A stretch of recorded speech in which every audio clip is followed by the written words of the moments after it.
Hello, everybody, and welcome to another episode of Midweek Mania.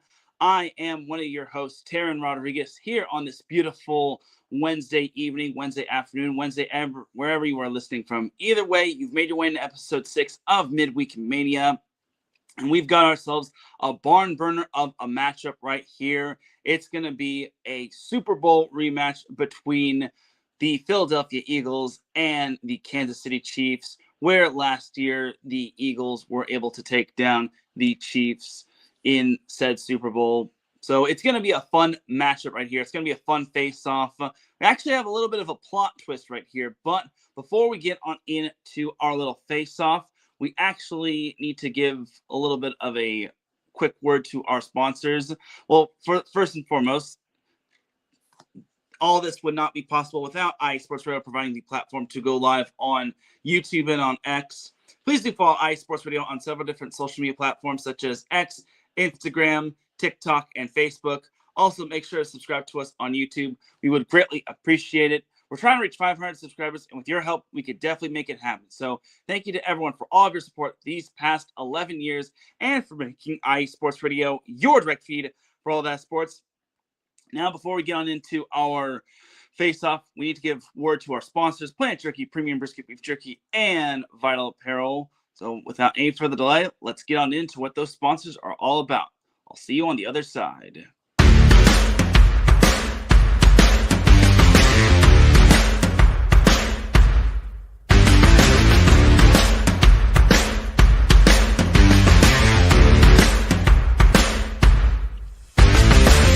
IE Sports Radio fans, this show is brought to you by Planet Jerky Premium Brisket Beef Jerky. Planet Jerky is the official jerky of the 2022 California League champion Lake Elsinore Storm, single-A affiliate of the San Diego Padres. This all-brisket jerky has gluten-free options, contains no MSG, no sodium nitrate, is low in sugar, and high in protein. Go to their website at planetjerky.net and follow them on Instagram at Planet Jerky. Planet Jerky, the jerky that's on a whole other planet.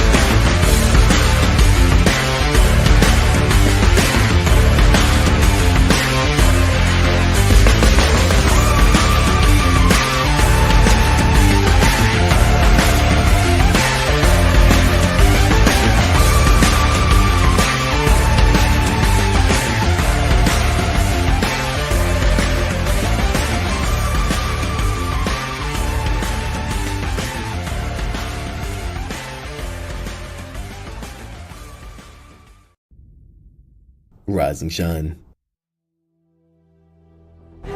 It's 4 a.m. The stars are still out. The sun is beneath the horizon, but it's time to punch in and go to work.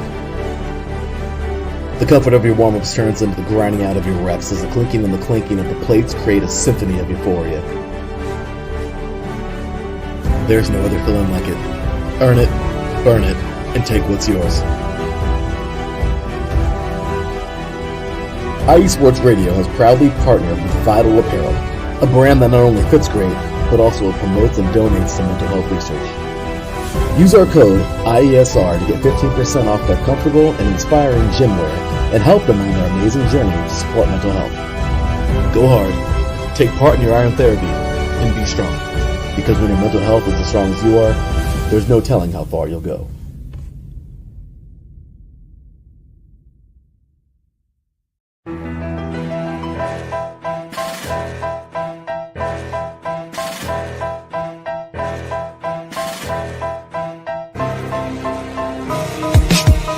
For the last 10 years, IE Sports Radio has been bringing you amazing content ranging from interviewing legendary athletes, coaches, and other authorized media personnel to building tailor-made shows dedicated to all major sports cities around the country.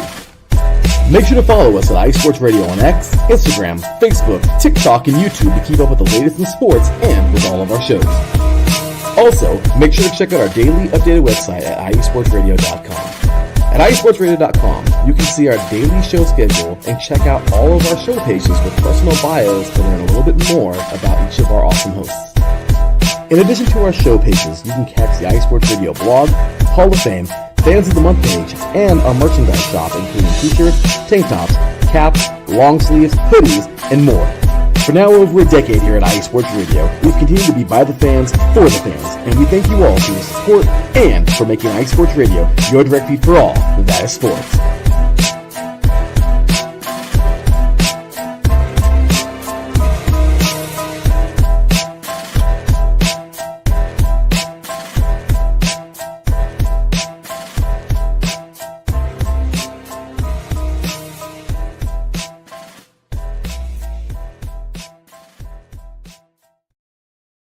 That's right, everybody. Definitely check out all of our amazing sponsors and also check out all of our shows on IE Sports Radio, your direct feed for all that sports. Once again, definitely follow us on social media, X, Instagram, Facebook, and TikTok at IE Sports Radio.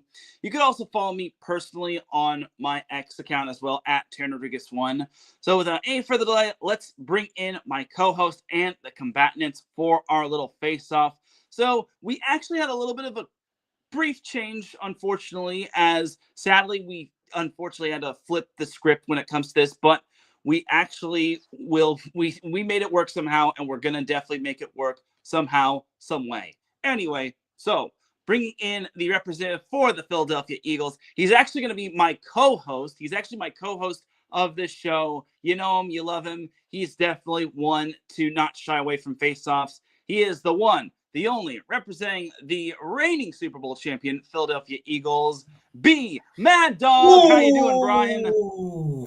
Fly, Eagles, fly. And I get to say and quote like I did for the Celtics until this year, representing your reigning, defending heavyweight Super Bowl champion Philadelphia Eagles, filling in for Tyler S. Wish him well.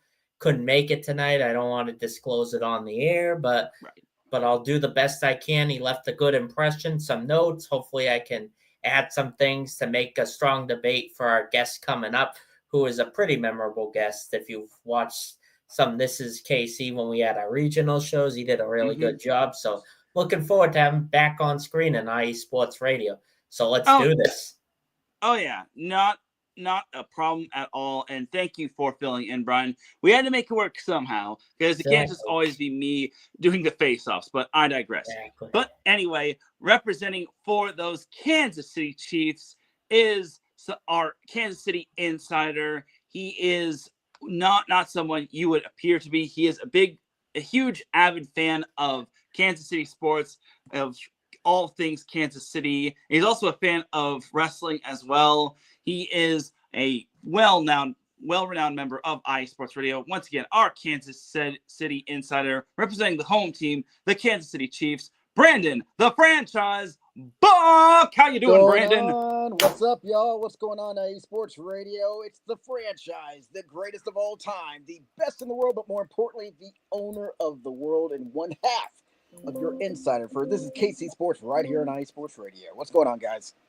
Hey, thank you for being here, franchise. We appreciate it. And this will be your first ever face-off. I know last week we had Bobby take on me, and it was actually a draw. Oh, no, I'm sorry. It wasn't last week. It was the week before. But Bobby and I faced off against one another. He and I drew. Unfortunately, it was a draw between us two, but it is what it is. At least no one lost and whatnot. But without any further delay, let's get this face-off underway. So let us go to round one, the X Factor round. And we'll start with you, Brian, since you are the visiting team. Who or what are your X Factors for this game? X Factors, you know them, you love them. I know them, you love them. Go ahead, Brian. All right. Some X Factors on these teams with the Eagles, and they defended their title last week against a hated division rival, the We Them Boys, Dallas Cowboys.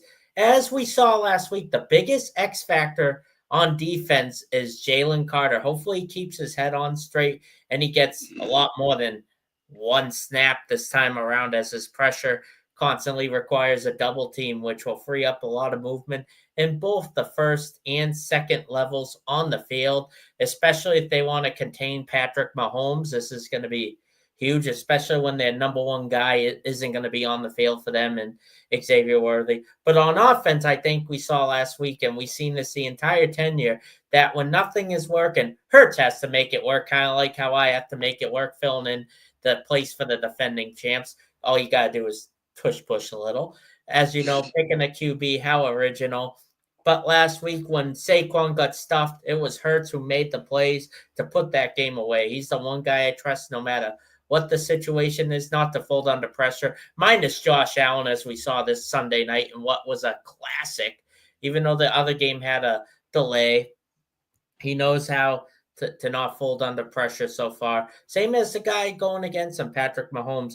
He's played 2 damn near perfect Super Bowls against Kansas City, and I think he knows what to expect. The Chiefs will likely have to commit to trying to stop the run in terms of Hurts and Saquon, who won the rushing title last year, and dare Hurts to throw them in the air. And let's get the pass game moving this week, as it should be a straightforward performance on the offensive side of the ball and redemption for all the receiving corps, whether it's Goddard, Brown, or Devonta Smith. And the offensive line can keep a lid on Chris Jones, who's one of the best defensive players on the KC Chiefs in Arrowhead, which is way easier said than done considering the health of our offensive lineman Dickinson. That's what I got.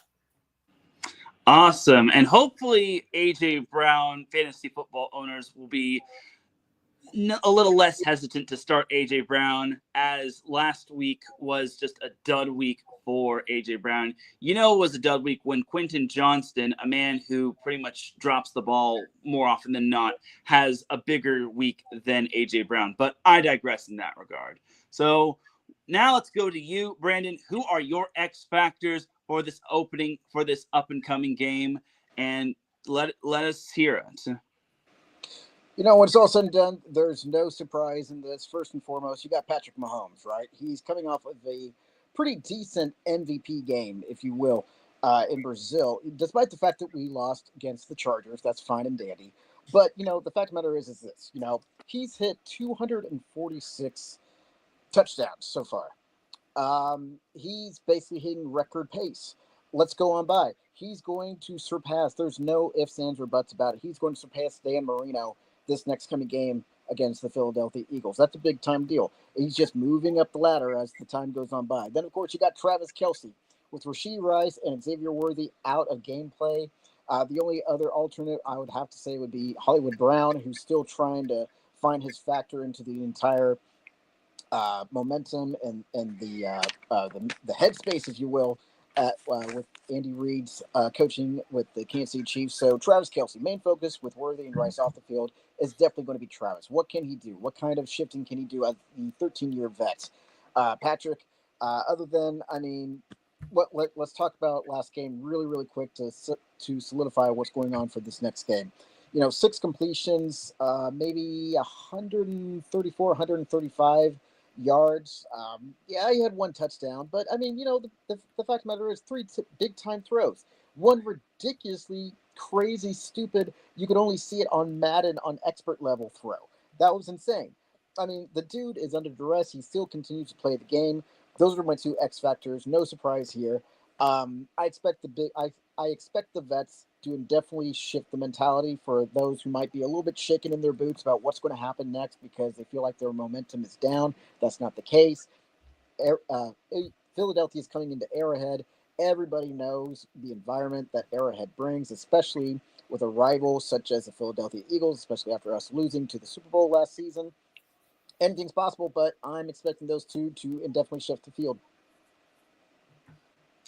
All right. I love it. I love the game plan. And yeah, I mean, Patrick Mahomes did have himself a nice little game. I know it didn't result in the Chiefs picking up the win, but he was just phenomenal. He had an amazing throw to Juju Smith-Schuster that I don't think any other quarterback in the NFL could do. It just is absolutely jaw-dropping. But I got to give a little respect to the Chiefs.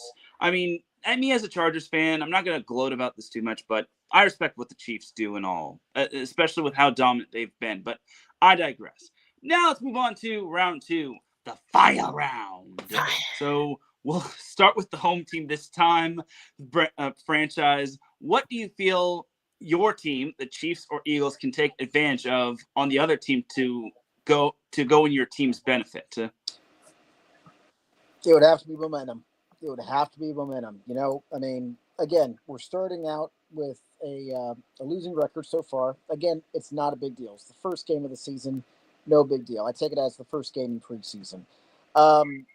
However, what can the Kansas City Chiefs do to prevail against Philadelphia. Philadelphia is no team to just look over. Like, they've proven time and time again just how tough they are. They've proven against us when we beat them. They've proven against us again when we lost to them, especially when, it counted the most, which was the Super Bowl. So what are we going to do with that? Momentum from the Super Bowl loss. You have that reminder on your shoulder, that bad smell, that bad aura on your shoulder of, hey, you remember what happened back in February when we were at such and such and you guys lost, and we, everybody in the NFL and fans, whether they're Kansas City or Philadelphia fans, were all saying how the Chiefs choked and how everything was focused on Travis and Taylor and this and that, yada yada. No, now we get to go with the momentum of that loss and use it in our gain. It's the same mentality as, like, don't let your haters, bring you down. Let your haters fuel you. And that's exactly what this is. When it comes down to Mahomes, he has experience against the Eagles. He knows that he can beat them so long as Mahomes' magic, if you will, is on display in week 2. He gets some help from the offensive line. Week 2 is very winnable for Kansas City. And when it's all said and done, it would easily increase the confidence in their season. And then last but not least, you have Kareem Hunt and Isaiah Pacheco just shifting. One goes in, one goes out. One goes in, one goes out. Mix around the ball, mix around the running game and what have you. Andy is very old school ball and whatnot, but he's also very, very familiar with throwing the ball. So keep the guessing, keep that momentum from the Super Bowl loss, and let Mahomes be Patrick Mahomes, doing Patrick Mahomes opposite of what I typically say on my show, crap. Let him do his crap stuff, and he'll be just fine. Kansas City's going to be just fine.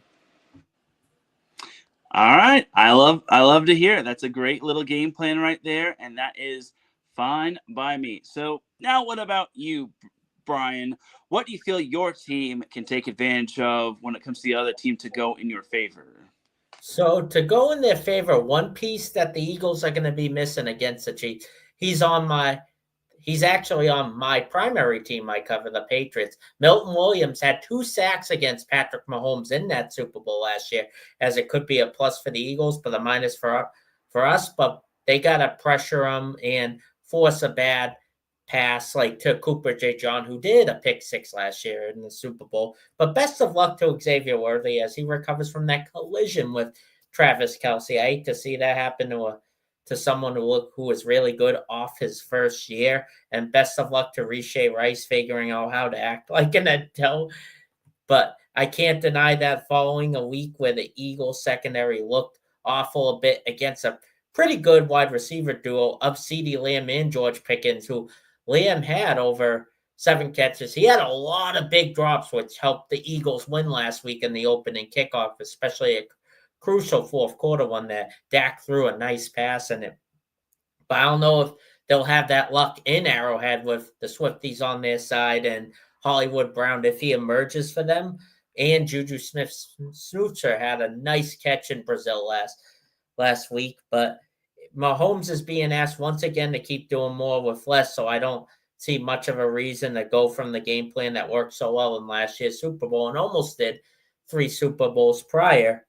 Keep them contained, don't overcommit a blitz, and smoother receiving options. And with how the Chiefs have shaken up their offensive line, I'm not sure a blitz will even be needed. It can also be a big confidence booster for the secondary, who played a little scared with the opening night jitters, especially with the delay, didn't help anything. Andre Jackson has to play tighter. If he can put in an average performance, we'll be okay, as well as Cooper DeJean, who I'll get into in the next round. I like it. I like the little breakdown right there. Great job, Brian. You're kind of a natural when it comes to this little Philadelphia Eagles thing, even though your team is the New England Patriots, a team that did beat the Eagles back in the mid-2000s when they had Tom Brady. And we lost to them too, so. Yeah, I forgot. The 2016 Super Bowl. Sorry, my bad. But anyway, now it's time for round 3, the lightning round. Does that mean I have to take myself off and delay the show since it's a lightning round? That's funny. Good one, Ryan. All right, but yeah, round 3, the lightning round. Back to the away team, Brian, the representative of the Eagles. What is your game plan for the Eagles, and what do they need to do to win this matchup? So they need to get a passing rhythm established early with quick developing routes, including getting A.J. Brown back. And Devonta Smith is really good at catching the deep ball when it all matters, especially when he plays on his birthday every year. But this is nowhere near his birthday as these guys, if they can get them developed, as Brown obviously only have 1 catch, hurt a lot of fantasy owners last week, and they got to contain Mahomes and force Mahomes to attempt the ball inside the pocket and pressure him, but favor some smart plays over some big plays. Too many penalties the Eagles contained against Dallas last week, especially when their best defensive player, one of the Georgia standouts, Jalen Carter, got ejected by getting into the Cowboys' mind games wicked early. And the Chiefs, let's face it, and the media will have the Cowboys on the same level as the Chiefs, but historically the Chiefs don't choke like the Cowboys do. So they can't underestimate the Chiefs, especially in that hostile Arrowhead atmosphere. But if they play smart ball, you can watch out for Chris Jones and protect them, with Dickerson not being close to 100%, and Jason Kelsey retired, so he can't protect, and puts a lot of pressure on Tyler Steen at right guard, and Dickerson's backup, Brett 12. Jones can wreck any game plan on his own. He's the person we have to watch out for, because everyone knows Kelsey can catch some passes, or if his girlfriend is there, we all know who that is, Swifty. He may have a great game or a not so good game. You really don't know if Travis Kelsey did catch a touchdown last week, but obviously we need to stop Hollywood Brown because we underestimate him. He's on his 3rd team. He did play last year, but he got hurt most of the season with no Worthy and no Rice. Can't make some chicken with it, but you can contain Hollywood Brown, and Cooper DeJean can get in Mahomes' hat, and you can wreck any game plan with that. Excellent. Very, very nicely done. Now, how about you, franchise, as I just tweaked this little, there we go. What is your team's game plan, and what do they need to do to win this very important matchup? Like I said earlier, it's the run and pass game. Run and pass, run and pass. Keep the defense guessing. Hunt and Pacheco, both carrying significantly. Specifically from last season, they've been carrying the workload a lot. Pacheco averaged maybe 3.7 yards per carry in 2024, while Hunt wasn't really better with 3.6. But again, you got to think of how many times they got the ball into their possession. How many times, you see that power run with those crazy strong legs that they both have. We have some people with the IE sports radio community, or family, if you will, that definitely know football, that definitely know what it's like to be the linebacker, let alone the running back or whatever. There's a lot of power and strength that goes into that. So take that and times it by 50 when you're in the NFL, and there you are, especially with how little these guys are, but they're strong.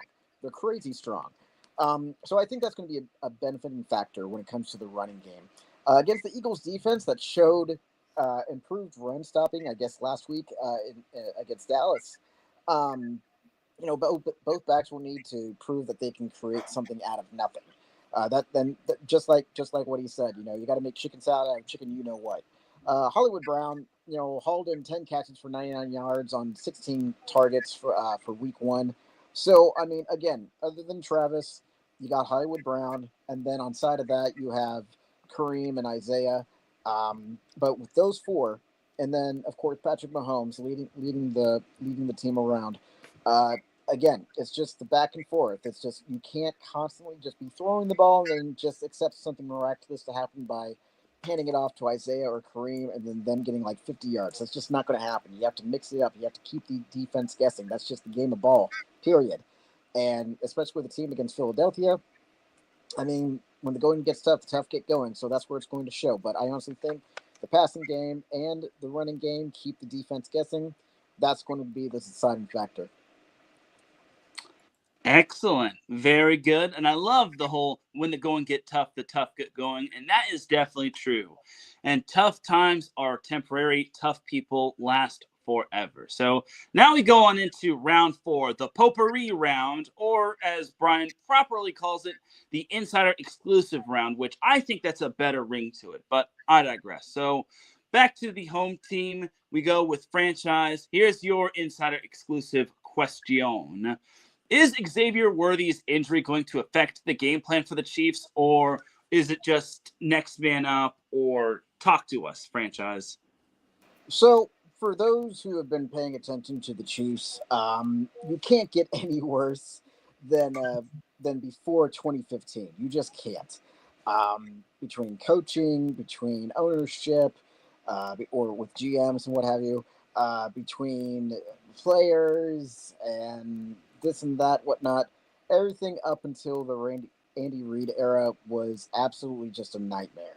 I guess you could disassociate Alex Smith. I mean, that was pretty good for what it was worth. But when it's all said and done, really, is Xavier Worthy's injury, his dislocated shoulder, is that going to be a make or break for the season? The answer is no. And here's why. One, it's not a career-ending or season-ending injury. He's not going to need surgery. He's just going to need some time away. It was an honest mistake. And Travis, on the New Heights podcast, he even mentioned, that there was a simple route that the boys were going to do where they kind of mesh next to each other, and basically, essentially, Travis makes up a route for Xavier to run on by, but there's just a slight miscommunication. They bump heads. Next thing you know, Xavier's out with a dislocated shoulder. You hate to see it. I know that Travis, as a vet, he takes ownership of it, whether he needs to or not. But that's beside the point. The fact is, this is not a make or break thing. We weren't putting all of our money on Xavier Worthy only for, the season's over. That's not how it's going to happen. We've been in worser times. We have Hollywood Brown. Yes, Rashee Rice is going to be gone for 5 more games for his suspension. We also have Juju Smith-Schuster. We have different players that are stepping up to the plate that are trying to show their worth for the team when it's absolutely in a down system right now, especially with the receiving end. Like I said, with Rice out of the picture for 5 more games, it's up to Kelsey and Hollywood Brown to be the spotlight in the outfield. The Chiefs have dealt with adversity in the past, like I said, and I mean, there's nothing compared to that.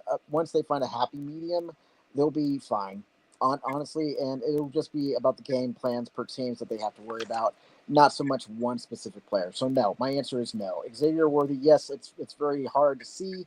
You hate to see it, especially with a kid being on the field and getting hurt like that, but we'll be fine. He's going to be fine. Everything's fine.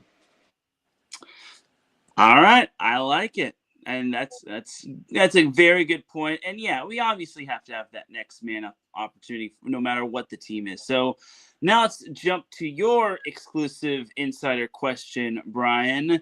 Does the disappearance of the receiving core of AJ Brown and Devontae Smith let me read that again. Does the disappearance of the receiving core of AJ Brown and Devontae Smith something to watch for or be concerned about when it comes to this Sunday, or is it just one bad game? I think, like everyone with our fantasy teams, everyone always overreacts to week 1. Every single hell. My team, the Patriots, defeated the Cincinnati Bengals last year, which they're known for slow starts with Burrow chasing the game. The offense, they almost lost to the Browns this Sunday. So everyone overreacts, and look what happened the rest of the season. Detroit got destroyed by Green Bay this past Sunday, and everyone's panicking about them. Is it over for Detroit? And with the disappearance of one catch for only A.J. Brown and Devonta Smith only having a few catches for, I think, under 50 yards on a Thursday night, it is not something to be concerned because it's just one game. It's week 1. Everyone overreacts. You can panic about the Chiefs losing, for crying out loud, even though they're up to a really good Chargers team, even though Hampton didn't have the greatest game. He made some good rushes, the rookie sensation for you guys, Teran, but it's not something to be concerned about because the Chiefs don't have as much defensive secondary like the Eagles did last year in the Super Bowl, but the Eagles have more concern about their defense and the receiving core because they did lose Darius Slay and they lost C.J. Gardner-Johnson in the offseason, who did really well forcing those bad Mahomes turnovers, even though Cooper DeJean is more to be concerned about because he was nowhere inexistent in the Dallas game. So I think A.J. Brown has a tendency to break out, especially when he knows he only had one catch, and that came late in the fourth quarter. Week one's a big overreaction, but imagine a world with it could be reality at 7:30 p.m. my time on Sunday if the Kansas City Chiefs start 0-2, Mahomes and Kelsey, fresh off the engagement of Kelsey to Taylor Swift, go 0-2. You're not going to hear anything from the sports social media or ESPN or Fox News for the whole week if that happens. And the Eagles probably want to shock the system and make it a huge conversation for the whole week. And not only would they go 2-0, the Chiefs would go 0-2. And Super Bowl rematches, the winner has been 8-2 in the career for. So it does favor the Eagles. But if this were in November or February, it would favor more the Chiefs due to the cold weather Arrowhead. The fans are passionate at Arrowhead. Arrowhead doesn't get enough credit like a Fenway or Wrigley or a Lambeau or Soldier Field at how historic the place is, especially for how great the past 5 to 10 years that the playoff atmosphere is there. So I think you don't have to be as concerned about the receiving core. You do if Saquon Barkley has a terrible game you have to be concerned about. But I don't think he will. It is going to be a close game, but in short term, I'll say it once, I'll say it twice, I'll even say it 3 times. You don't have to be concerned, Eagles fans, about A.J. Brown and Devonta Smith not having the greatest opening day performance. Nice work. And I did not know that little statistic right there. That is a good little statistical nugget right there in terms of Super Bowl rematches. So hats off to you on that one, Brian. So now let's dive on into the final thoughts. Both of you have made some compelling points, but it's time for some final thoughts, starting with you, Brian. Try to sell it to the audience. Why do you think you won this face-off, and who do you think will win this matchup? And give us the final score. All right, absolutely. You really want to know my final thoughts. And why it should be 1-1-1 instead of 0-1-2 or 0-2-1. Here it is. Because I am the one person, the first ever Midweek Mania to fill in for an insider, going toe-on-toe with the franchise buck right here. This is a great opportunity. Yeah, I had a little bit of help, I'm not going to lie. Tyler did send his regards and his wishes and his X's and O's and everything with the game plan. Well, as we had in our group chat, we've been talking a lot of X's and O's and live. Our CEO, Larry B, is really good at his football knowledge. I got to do a lot of learning here on the station, and I'll keep better. But this is a rematch, a Super Bowl rematch on Midweek Mania, 425 America's Game on the Week on Fox with the greatest quarterback of all time, Tom Brady, as the color commentator alongside Burkhardt and Aaron Andrews. It's going to be a great game. The atmosphere is going to be through the roof. It will be, will the Chiefs go 0-2? Will the Eagles have so much momentum? You got two of arguably the best divisions in football in the tough AFC West going against the NFC East with the Commanders making a huge run last year. And the Eagles obviously are the defending champion and NFC champion. And the Cowboys are supposed to be good every year. And the Giants are the Giants, let's face it. But in the AFC West, you not only have the Kansas City Chiefs who own that division, you got the Chargers and Broncos on the rise with two historic coaches filling in a few years last year. And you got the Raiders who are 1-0 against my team with Geno Smith at the helm. You got Knicks, you got Herbert, and Mahomes is one of the greatest quarterbacks. You got Jalen Hurts, who doesn't get enough credit on how great of a quarterback he is compared to Joe Burrow, Lamar Jackson, and Josh Allen for the Buffalo Bills. So he has a lot to prove if he wants to. He's going to have to throw the ball if he wants to win. I think it's going to be like the rematch that we all thought we were going to get back in February, a high-scoring, close game, kind of like 3 years ago. Don't forget the Eagles already beat the Chiefs in the year after, one of the 2 losses on Monday Night Football, but you got a big 4:30 game. It is the atmosphere is going to be electric. I filled in. Of course, I'm making a good case for myself because had a little bit of less notice that I was going to fill in debate tonight, and I'm doing the best I can. I'm trying to make gold out of out of silver. So let's give me the victory. And I can't wait to see Brandon's case for why he should have his final thoughts as well. Thank you, everyone, for watching, everyone. Nice work, Brian. All right, franchise, let's hear it from you. Why do you think you won this debate? And give us a final score when it comes to the Chiefs and the Eagles. Man, I tell you, watching, the Eagles last season and the season beforehand, and of course watching my Chiefs as always, you really can't lose as a fan, whether you're rooting for Philadelphia or whether you're rooting for Kansas City or whether you're just rooting for football on a Sunday. It doesn't matter. There's going to be one heck of a matchup between two enticable teams for a Super Bowl rematch. What's on the line?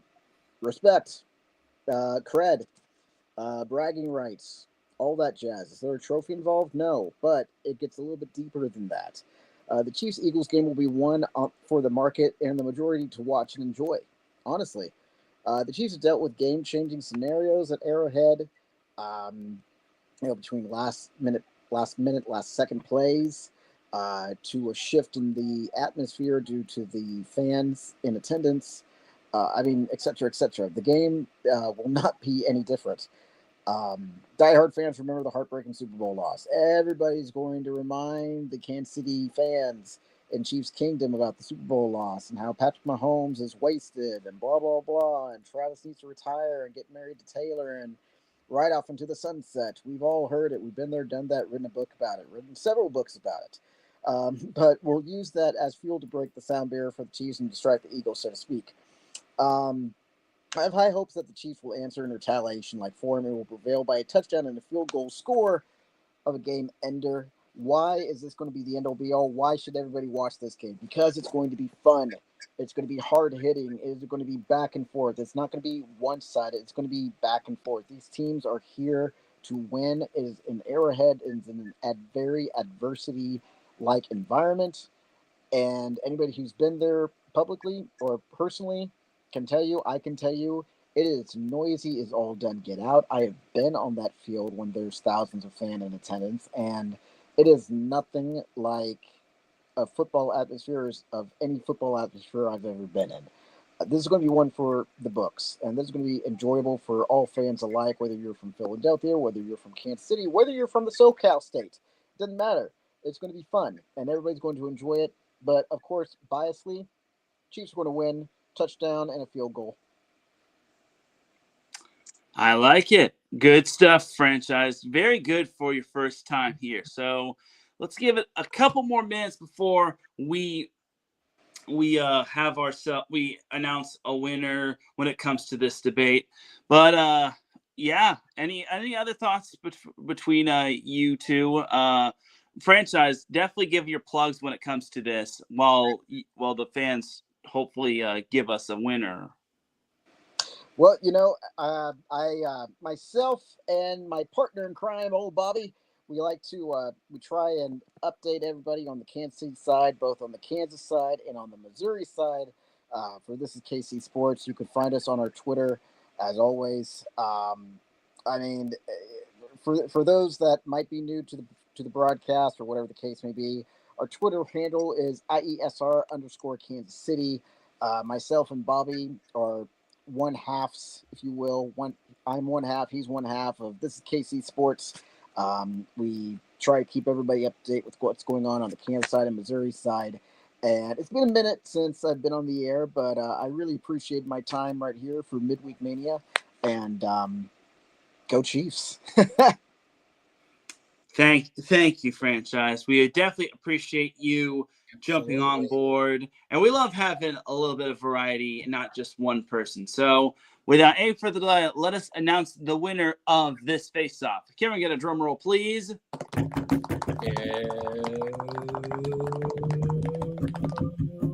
And the winner of this face-off is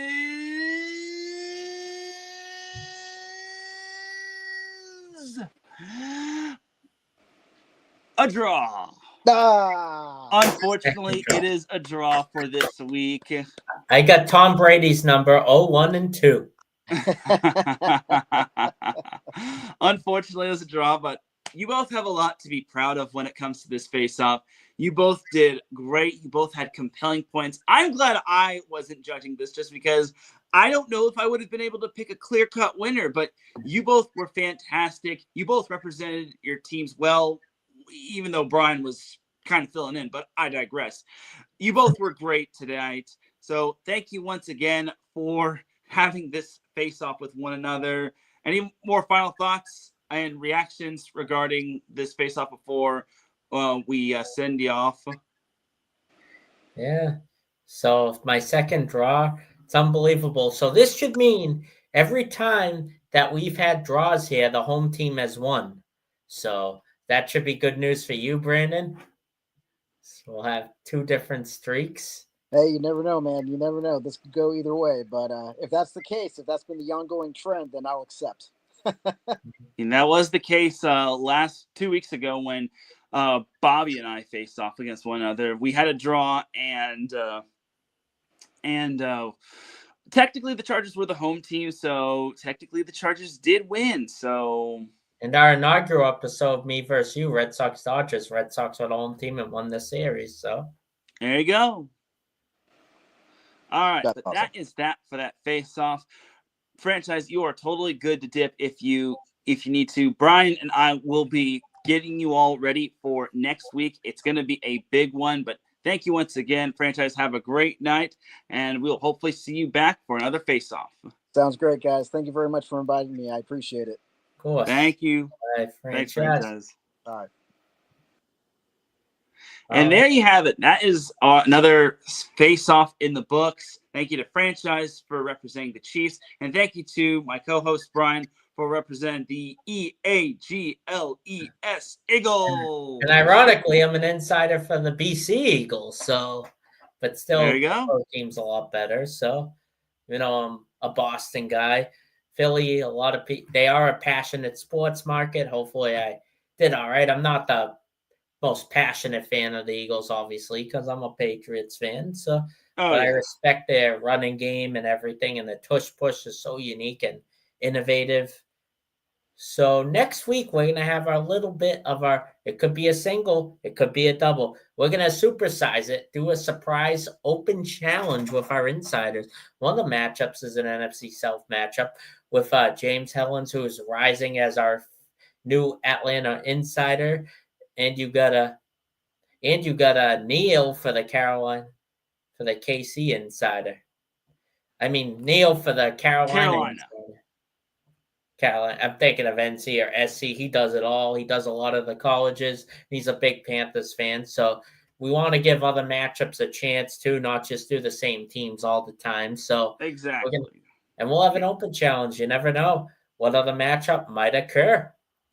Yeah, we're going to keep you all in suspense and whatnot, but that's something to look forward to. Next week, we've got a Midweek Mania face-off between the Carolina Panthers and the Atlanta Falcons. It's sure to be fun. It's sure to be amazing. And once again, you can follow my co-host, Brian, a.k.a. B Mad Dog, on X, formerly known as Twitter, at BMaddog617. And that's ironically, I got a TikTok now, like everyone else in the insiders. Please join IE Sports Radio on TikTok. We are growing every single day with our shorts and where it's going. I'm also on Instagram. I'm going to get back into it, try to get myself some more followers, just like I have on X.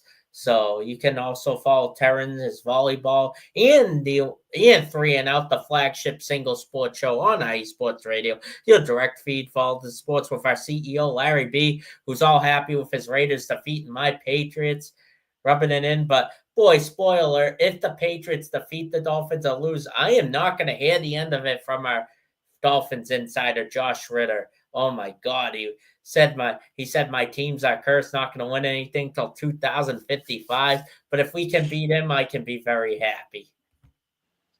Yeah, that's rough. But, hey, like I said, tough times are temporary. Tough people last forever. But that'll do it for this week's episode of Midweek Mania. He is Brian Francione, a.k.a. B Mad Dog. I am Teran Rodriguez. You all have yourself a great rest of the week. Enjoy all the sports action, and we will see you next week. Take care, everybody. Have a nice week and be safe, be well, and we will see you soon. Peace.